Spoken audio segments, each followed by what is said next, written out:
তোমরা দুইজন ব্যক্তিকে দেখতে পাচ্ছ। ভালো করে দেখে বলো তো এইখানে কে বেশি বোকা। যারা বুঝতে পারছো তারা উত্তরটা কমেন্ট বক্সে জানিয়ে দিও।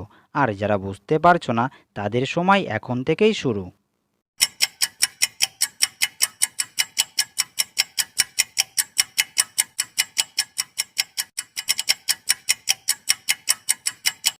কি বন্ধুরা, পেরেছিলে?